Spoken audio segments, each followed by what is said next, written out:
So, yun guys, punta tayo dito sa aking Tango account. Dahil papakita ko sa inyo kung paano mag-withdraw. I-withdraw ko, samahan nyo ako, gagamitin ko. Air Wallex, pwede nyo siyang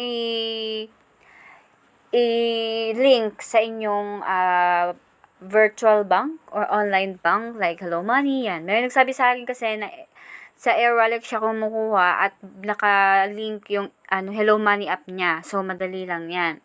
So, ipakita ko sa inyo itong PayPal o third party. Kasi sabi, kapag hindi ka lang basta makakapag-withdraw na as in yun sa PayPal mo, tsaka ang tagal minsan pa na nagkakaproblema, so wag yan natin piliin. Tapos, TPAL dapat meron ka din dyang account. So, ganon. And then, ito, Pioneer. So, i-add natin. Dahil meron na ako, guys, Pioneer. Meron na akong Pioneer. Or Payoneer. Hindi ko alam kung paano basahin yung Pioneer or Payoneer. I don't know.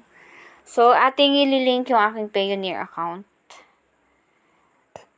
At madali lang naman ito. And already have a Pioneer account or Payoneer account. Sign in lang daw natin. And meron akong app dito.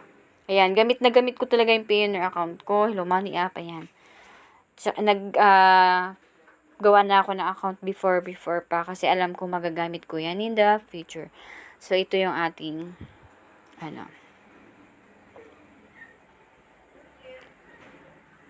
So, yan. Naka-login tayo. Login tayo. Tapos, kunin natin. So, ito guys is, nung nag-withdraw ako dito dati sa old account ko ng Tango is, siya, mga 24 hours bago siya nakukuha. Ganun.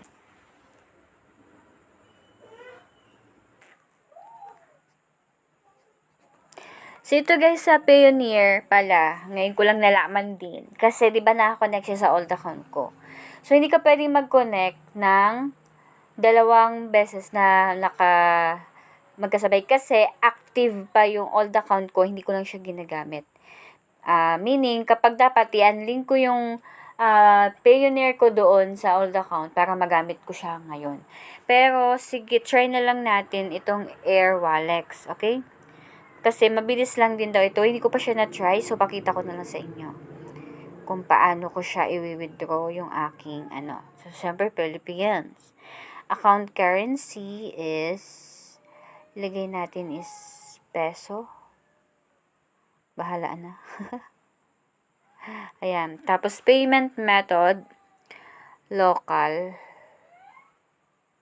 Local, syempre. Tapos, first name. Kung ano yung name mo doon sa account na yon, okay? Ayan. So, syempre dapat correct yung inyong ilalagay na details para hindi siya magko-conflict dun sa inyong, dito sa inyong account. Oh.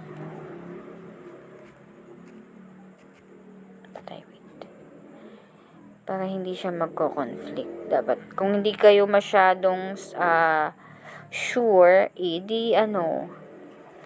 i-check ninyo, di ba? Kapag di nyo alam yung Swift code, madali lang yan guys, nyo lang dito. I-search nyo lang sa Google. So, ito. Copy nyo lang yan. Tapos yan.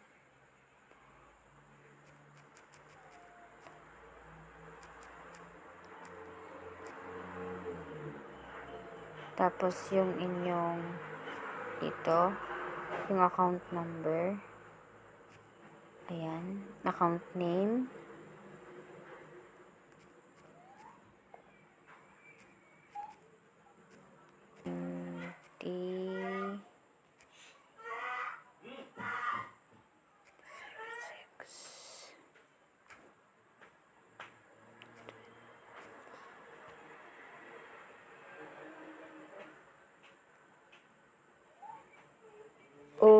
O, di ba nag-connect agad? Air Wallex, basta meron kang Hello Money app. Tapos, get money na natin. Get 16.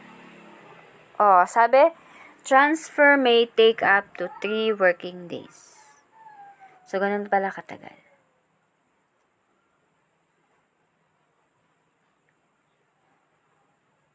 Ayan, oh. So, ibig sabihin, naging 15 na ulit. Hindi. Naging ganito na ulit siya. Ayan. So, ibig sabihin, nakuha na natin at on process na yung pera. So, ayan. 84. Meron tayong panibagong 84 na natira. Bakit kaya naiwan pa yan? Okay, let's see.